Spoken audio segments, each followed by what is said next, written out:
This is Corey, and I am with Dylan and John again for episode 4 of the podcast that has no name.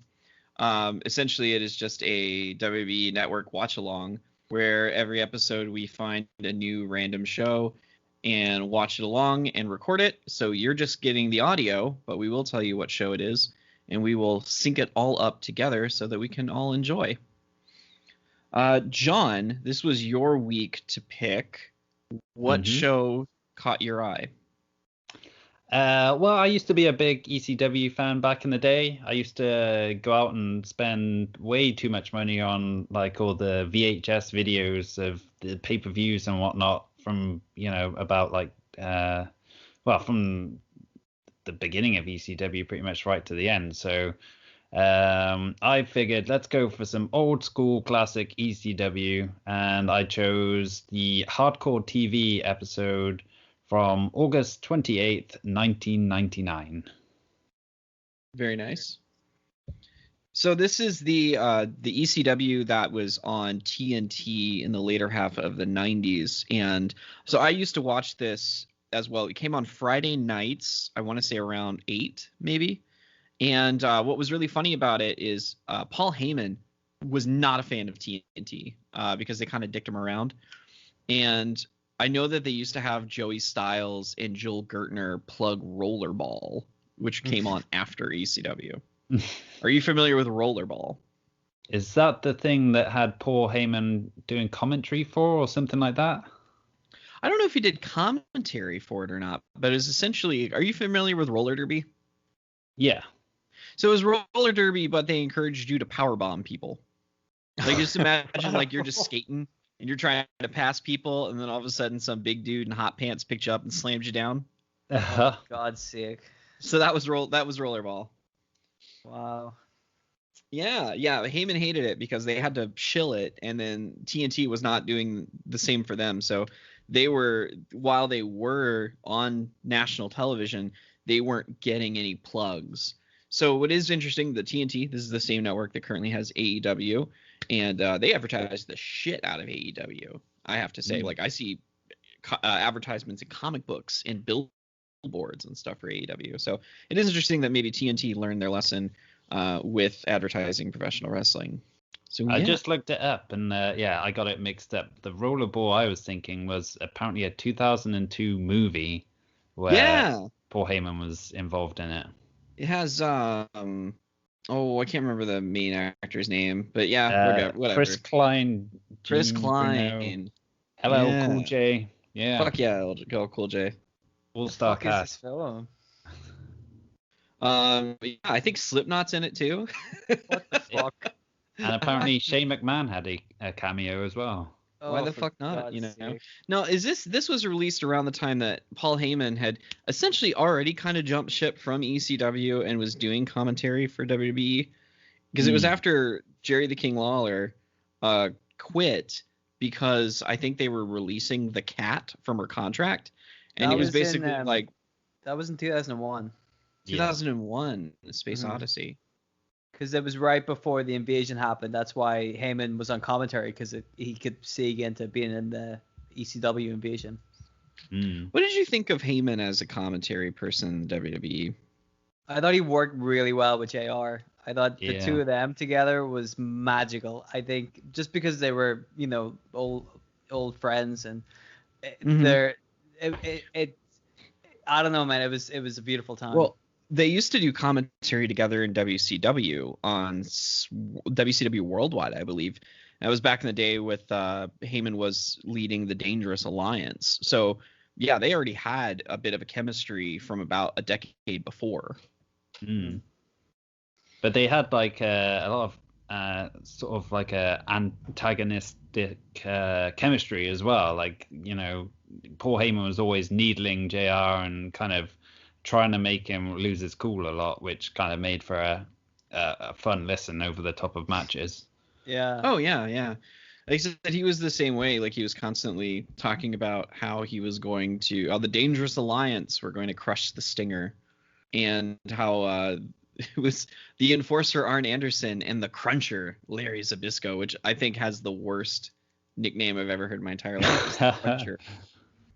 But yeah, so we'll go ahead and get started. I mean, I could probably talk about the ECW period for a long time. I have a very complicated relationship with ECW in that I enjoy it, but I think it does not hold up in a lot of the sense. But should be fun to watch regardless. So yeah, we are all now. Is everybody sitting at I'm at the 0 mark on this episode. Yep. Hang on, I'm just getting it started now. I've just got an advert. Just a second. You will rest in peace. Yeah. I guess this episode is sponsored by The Undertaker. I will retire again. You will say goodbye to me one more time. It's like Terry Funk. Anyway, yeah. So, John, are you ready to go? I'm good to go. All right. Now, I still have my audio in because it'll play through my headphones. So any promos and stuff, I'll be able to talk through. So, yeah. 3, 2, 1, go. It's exciting, isn't it? We got Jazz and Steve Corino in a recap. Good grief. How young does Steve Corino look there? He looks like such a child without the blonde hair. But also like the singlet, interesting choice. Yeah. I do enjoy some Steve Corino. He's one of my faves from this period of time as well. I listened to a podcast that he was just on where he talked about how he bladed all the time. Apparently he did not want to and was terrified of it. And like the first time he did it, he totally screwed it up and just bled everywhere. That sort of became his trademark. Yeah, I can see why you would be afraid of that, man. I mean, I don't like to be so bad at it and that be your trademark. That's great. Yeah, but he got good at it. That was the hook. Yeah. We're already, by the way, we are at how many hits to the dick in this like couple of minutes? We're hitting on Thunder territory right now. What was Thunder, like 9, 10?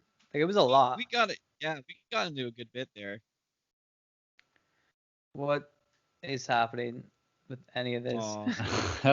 Oh, they're hugging. Oh. There's fucking Tommy Dreamer in short shorts here. Well, I'm sure this made sense at the time. Doesn't make a whole lot of sense right now, but Tommy Dreamer just looking like he just turned up. He's like, fuck, dude. He probably just did. So like, Tommy, we need you to go out and kind of pinfall for no reason. He's like, okie doke. We'll do later. Well, he's Francine's his manager at the time, and everybody hates Steve Corino. Oh. Yeah, poor Steve.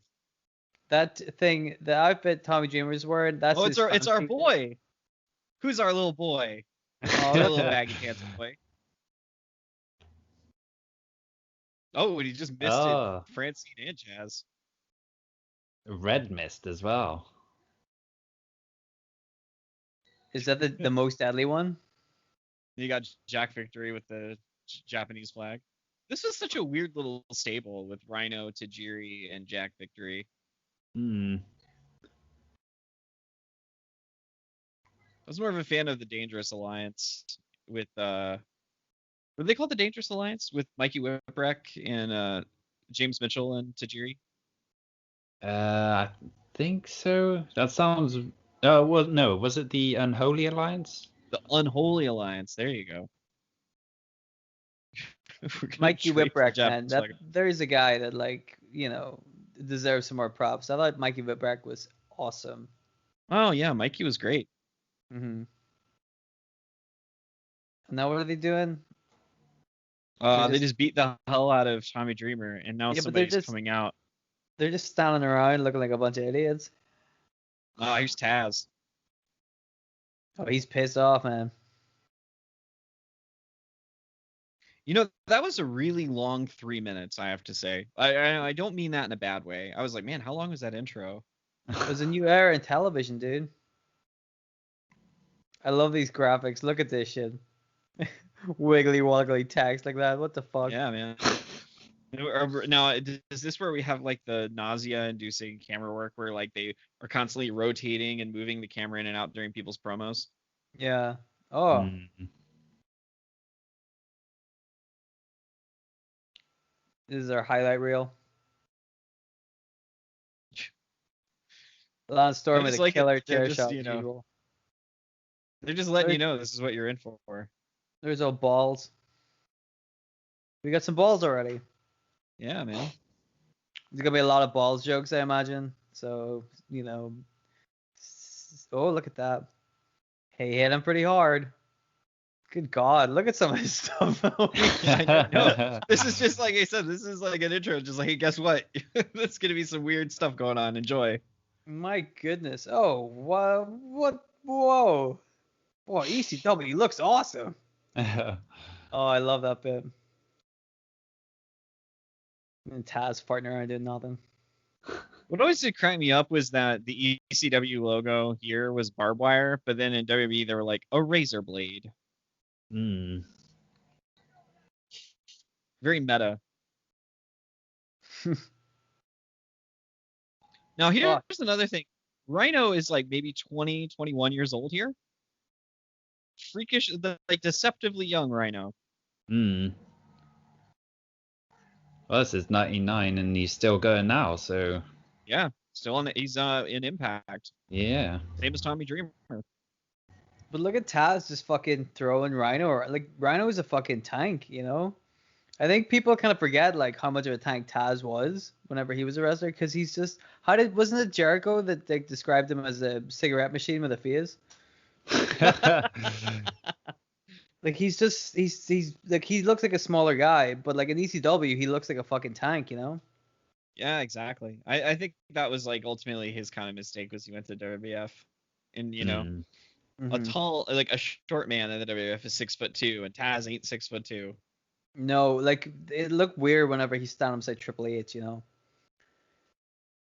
he always had that aura in ECW as well, which made him look like he was twice the size he was, because he was just came across as such a badass compared to everyone else. Well, and I think it didn't help him that his first serious feud in WWF was against Jerry the fucking King Lawler. Yeah. Yeah. That doesn't help anybody when your top feud is, your first feud is with a commentator. That's what put me off Taz, because I was watching around that time and I'm like, why is this guy like fighting? Why is this guy struggling to beat a commentator? Like, what the fuck? Because when I started watching, I didn't know who Jerry Lawler was. All I knew Jerry Lawler was a guy who sits behind a desk and talks. So I'm like, how could a guy like Taz, who's supposed to be his badass, need help to be able to beat Jerry the King Lawler? Like, what the fuck is this about? Yeah, it did not do him any favors. What's Joey Styles saying? He's talking about Taz flexing Rhino. It was pretty impressive, I gotta say. Joey Styles. I always liked Joey Styles, man. I thought he was a great commentator. Yeah, MLW, since they've been on break, they're returning tonight, but while they've been on break, they've been showing like old episodes of their promotion from the early 2000s, and Joey Styles is the commentator back then too. So he was good. He was good throughout the early 2000s.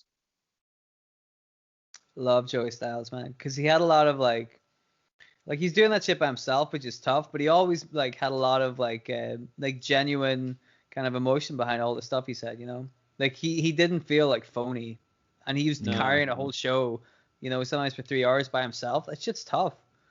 Why do you think they added Gertner and then later Don Callis to his act?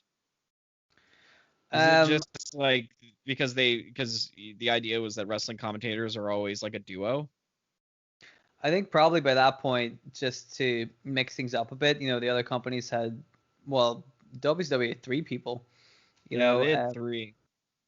So I think maybe by the time they added those other guys, well, I guess Don Callis really, like, he's great on the mic and as a commentator, that fucker could talk. Yeah. And he will. Love God, Don Callis. I loved his commentary in New Japan, and he does commentary for the big events in Impact. Boy, I don't know what the fuck Rhino just said, but it was a very long censor blur on my end. he called him something. Probably called him something really nice, and ECW like, we can't air that. That would ruin our image. We can't air that. It would ruin our image. Exactly. Hey, tell your mom I said hi. Rhino's like, I really admire you as a performer. And they're like, no, cut that out. Too nice. Where did you Who get your is this singlet guy? made? Who's the other guy? His name is Tom Marquez. So Okay. this is just an enhancement match. This guy is here to showcase how awesome Rhino is. He is pretty awesome, I gotta say. Now, Who is he doesn't like Rhino with an I here or Rhino with a Y here? I can't tell. I think with an I. I'm pretty sure the Yep. Y didn't come around until he signed with WWE because they didn't want to get into any kind of trademark issues. They wanted trademarked an animal. Well, they've had enough Amazing. problems with the WWF. They were like, I ain't getting into that kind of Where are you worms gonna again. mess with that again? Nope. Rhino driver. Oh, So I think, was this pre-Gore as this finished? it must have been, yeah. I will always enjoy Rhino because Rhino is you were saying that he was a cigarette, that Taz was a cigarette machine with a face. That is very much Rhino as well. Exactly. I love his little T-Rex arms. Right, like they're both like bulky, dude. They're not fat, but they're built, you know. They're thick, I believe, is Yeah. what kids would say these days. And Short, I'm always thick. listening to what kids are saying. Oh, we got Lita. Lita and fucking Roadkill. Like, And what got what a great Danny Dor- combination there. So she's Amish Miss Roadkill, man. Congeniality, but she was doing gross stuff a lot of the time. Like, I think What there was was she one where doing? so she was like, yeah. So she's being gross. Is she? Yeah. There was like a promo where she's like biting her toenails. That's not gross, is it, guys? They're gross. Yeah, oh yeah, it's totally gross. I don't do that.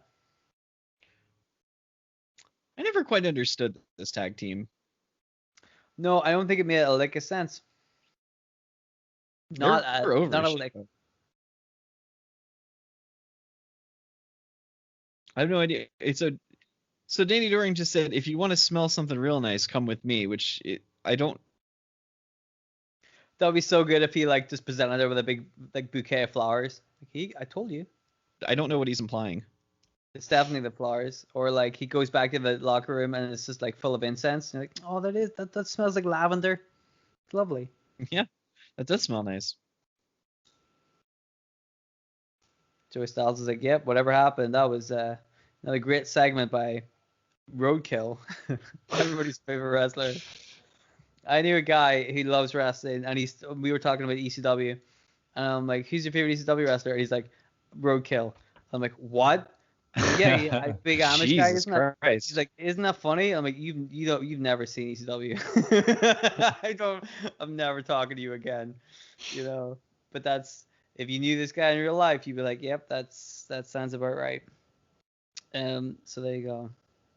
What's Joey Styles saying now? Well, he's talking about how like these young, exciting athletes in ECW. So right now he's talking about how Tommy Dreamer is only 28 years old at this time. Mm-hmm. Wow. So he's putting over across that Tommy's like got these herniated discs in his back, and how he's young and he's given his all in ECW.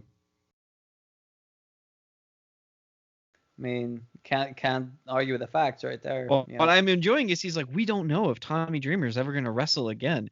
Tommy Dreamer, who like, you know, like close to 20 years later, was just on an Impact pay-per-view.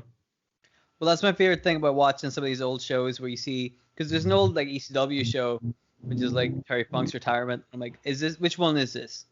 Yeah, which retirement is this? So what was the name of this group? Four Bad Boys. I don't think they had a name, did they? No, not really. The Scary Lads.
Okay, I'm back up. I got 29-19. So where you at, John?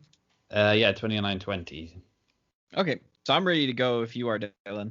Yeah, let's go. Okay. Cool.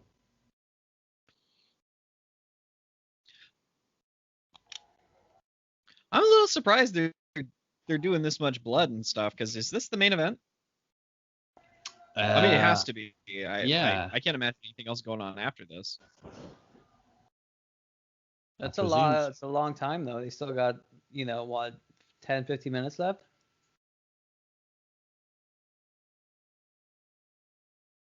So wait. Are people? Are they? Oh, Yeah. I'm like, are they? Did the people want to fight the Dudley Boys or? Sometimes. I mean, probably. Because that's the thing. Yeah, when they're you talking get to about this how point awesome in WWF ECW, is going to be. you always have these guys that are like, the ECW faithful who kind of like will give the Dudley Boys some love because they know they're leaving, so like they want to show their appreciation, which is nice, but also they're heels and they want to try and be heels on the way out. So that's why you got Bubba Ray Dudley in the middle of the crowd threatening to punch people, because that's how you get some heat, I have to say, I'm a bit surprised that the referee is just nowhere to be found. Dude, the referee ran the fuck out of here as soon as any of this shot. As soon as you see the Dudley Boys coming out, you're like, I'm getting out of here. I'm getting some. Did you ever see the Chris Benoit versus Kevin Sullivan match that they had on Nitro? Probably like 96. No. Oh, it's just like this. Like they fight all the cameras follow them. They fight in the crowd. They go to like the public restroom and stuff. They go hard. And they have some real life problems there because Chris Benoit was legitimately sleeping with his wife. Hey, And then he went on to kill her. Let's get that. Let's address the elephant in the room immediately. I mean, that was a long time after that, though.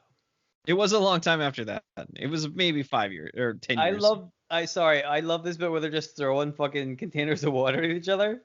Yes, and they're selling it. I don't know why that. I needed to tell it to people know that's what's happening on screen right now.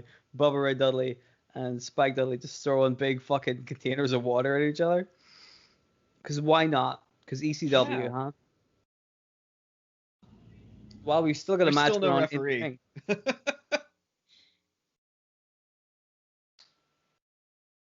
Who needs a referee for a wrestling match?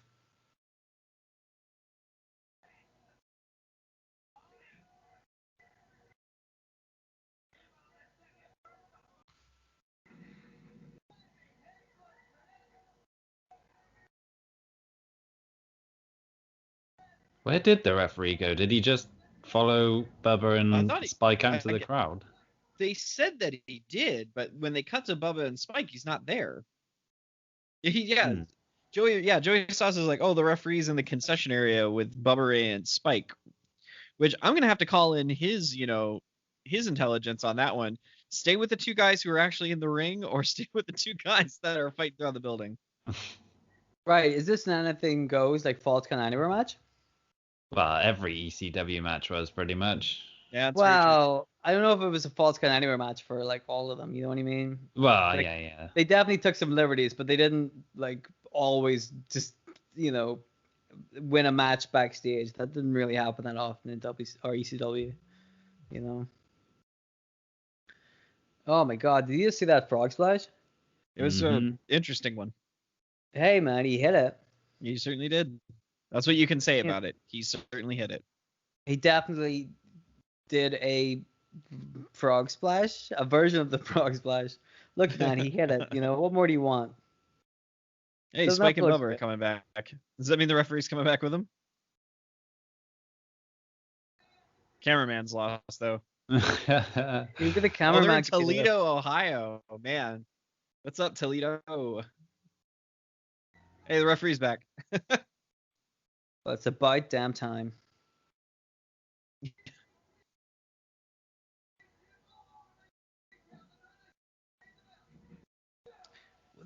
You know what? I just seen another shot to the dick, but after the beginning, it really kind of slowed down in the middle. You weren't getting a whole lot of dick shots, That's very true. Rhino didn't hit a guy in the dick at all. Tajiri didn't kick a guy in the dick. Well, these guys need to step their game up, you know. Steve Corino featured very prominently in this episode.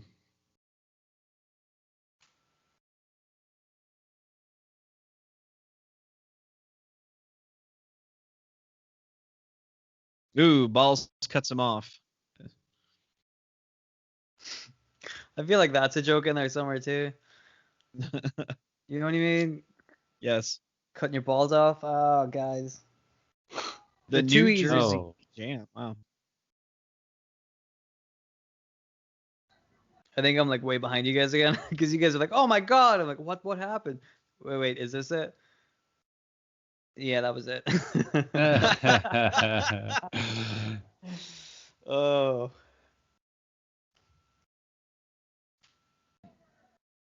This is fun. Me constantly like skipping 10 seconds ahead. Yeah, I've got 35 minutes, 12 seconds. Slap the referee. Yeah, I'm about 2 seconds behind you. Okay, I should be all caught up now, so that means it'll go out of sync soon again. Oh, what is this? This was AEW. The Dudleys would have sold that. I thought for sure when they went for the schoolboys, they were actually just gonna hit him in the dick to, keep the dick counter going up. Look at that stuff though. Nice set-out powerbomb. And the acid drop. Mm-hmm.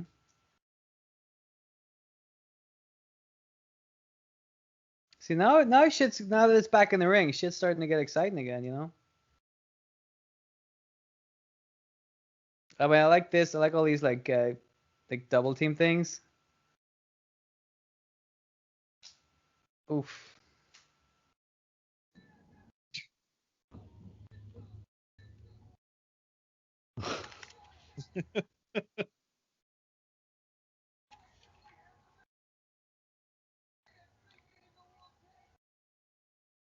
See, that's a rookie mistake. Both guys leaving the ring when your opponents are down. Come on, man.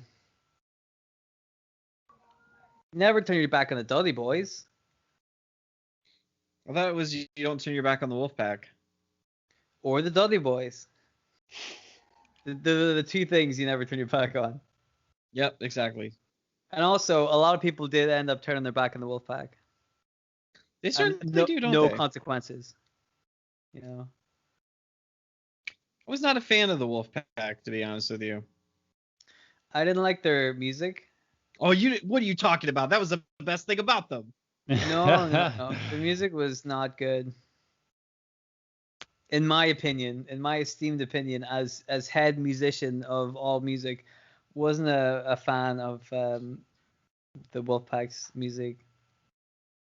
But hey, that's just me. And, I'm allowed to have an opinion on the internet, right? Yeah, right? You're certainly allowed to. Doesn't mean it's nobody else is. But, just Dylan. You're the only person allowed to have an opinion. Yeah. You hear that, John? Only Dylan's allowed to have an opinion, not you. And not me. Yeah, that's fair enough. Well, hey, man. Sorry about that, but that's just the way cookie crumbles, you know? I mean, that's what I think. That's my opinion on it anyway. Yeah, no, this is absolutely the main event. There's like less than 10 minutes left. Oh, yeah. We're not getting Trish Stratus versus Stacy Keibler-esque match at the end of this. Maybe we will. I don't know. I mean, I'm going to put money on it that we won't. It's just my opinion, though. Oh. There you go, another ball shot. What are we up to now? 7? Should I put a counter in the YouTube video and just keep a counter going up every time there's a dick shot? Yeah. Well, that was ugly. That was ugly. Wolf. Wee. Not sure who got the worst of that one. Yeah. Are they both dead? They might both be dead.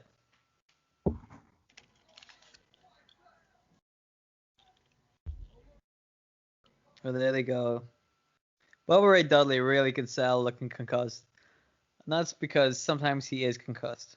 You guys heard about that story in the one of the TLC matches, right? That Bubba Ray landed really badly, and he got concussed and he couldn't remember like the rest of the match. So Edge is like Edge, like there's parts where we could just see Edge like, you know, by the apron like, no, you have to go and pick the ladder up, you know, yelling the spots at Bubba because he had no idea. He had no idea what he's doing. No. And that shit's really scary when you see it, you know? Well, I think a lot of like those big tables and ladders matches where, I mean, that spear from the ladder onto Jeff Hardy, I mean, that is, I think Edge said that was kind of the point where he was like, well, I'm going to have neck problems the rest of my life. Yeah. Right. But that shit's like scary when you see it. Like, do that. Well, you know? that's lighter fluid. Yep. Well, we all knew it was going to happen sooner or later. You know? It's more fun when it's on fire. That's my catchphrase. You know, I was going to say, the Dudleys actually, of people that were in ECW that went to WWE, they probably had the best career out of them. Yep, there goes Spike. Flaming table. Yeah, I think the Dudley Boys did very well. RVD did very well as well. Like, he was always on TV, always. Yeah, RVD did do really well. You know, beat John Cena for the WWE title. I guess that's I don't know. I mean, I think it's just because in WWE, they just didn't care about tag team wrestling. So I'm tempted to say that RVD had the better run out of them then. Yeah, I'd agree with that. Yeah, he did really. Like, they featured him on TV a lot, you know, a lot more than a lot of the other ECW guys. So they killed Spike. But they always kill Spike. Every Dudley Boys match, they killed Spike. Yeah, Mike Awesome too. Mike Awesome beat the shit out of him. Yeah, that's good for your CTE, bud. Did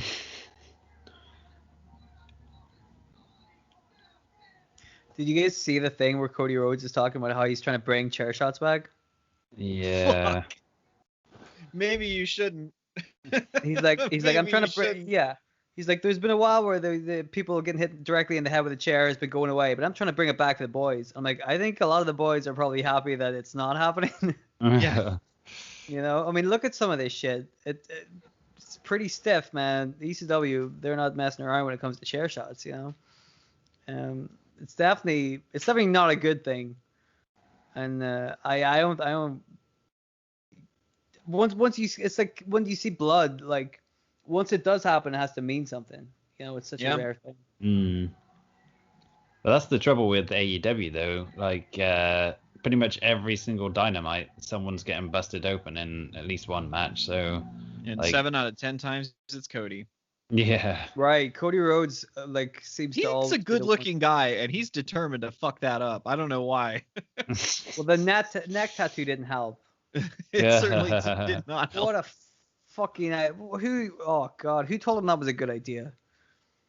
My goodness. I saw somebody trying to tell a story behind it, saying that that's him literally putting his neck on the line with AEW. That sucks. That's a terrible reason. They always gotta explain themselves, you know. So your tag team partner is a corpse now. That's nice. Poor Spike, man. But he's so good at selling that he's dead, you know. Yeah. I gotta say, I like the belts with the purple on the inside. Yes, I always thought that looked really good. Yeah, it's really quite unique, and it does look really nice. Oh, Spike Dudley, he's happy or sad. I mean, he's very badly injured.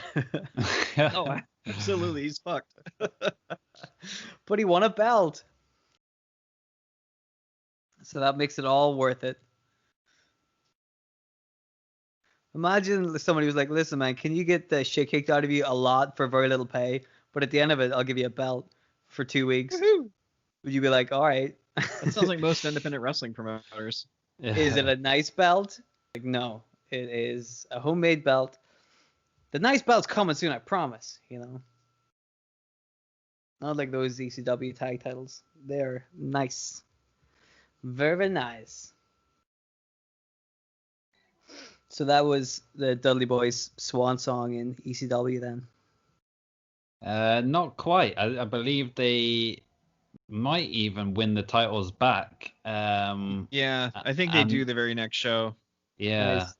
And then that's when we get to the return to ECW of Raven, who'd Oh yes, that's just mad. taken up Eric Bischoff's offer for anyone who wanted a release from WCW at the time. He'd grant it basically, and Raven, I think, was the only one to take up the offer. But Yeah, he just like stood up and walked out. yeah, I love that story, man. Because it of course Raven would be the only one. Because like I like how everybody else is like, yeah, but they pay us lots of money. You know what I mean? Raven was like, you guys don't know what to do, man. I'll see you later. Dudley Boys look pretty nonplussed. they're getting the crowd's the na na na na hey hey goodbye chant. But little did they know, the Dudley Boys weren't going to go away that easily. Just Incredible sticks it to you. And that's one way to put it. Forcible entry. That's another way to put it. Gotta get our catchphrases in somewhere, you know. Gotta get our catchphrases in, yes. Get your shit in, bud.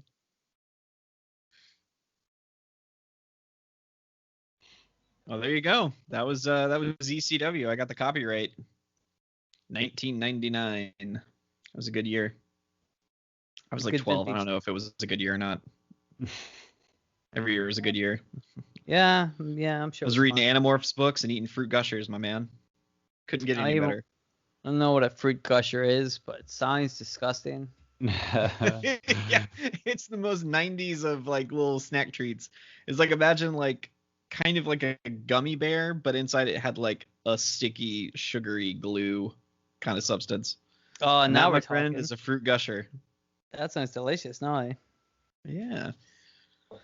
Well, if that's the case, that was ECW Hardcore TV.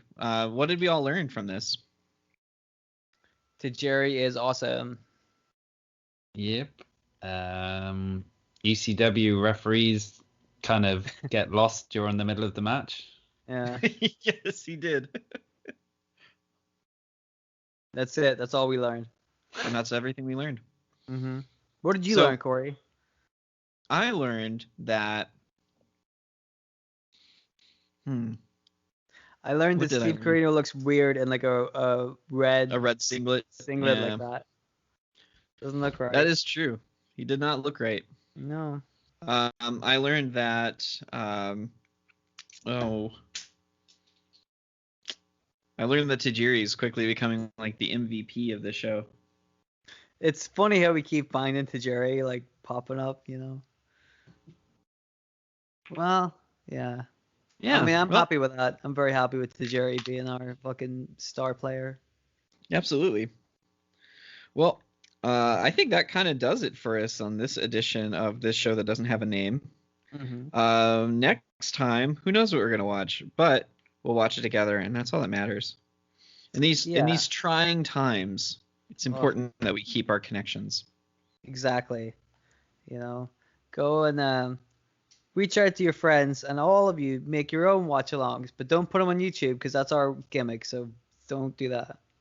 We will find you. In fact, forget all the stuff I just said. Instead of that, just listen to our show over and over again.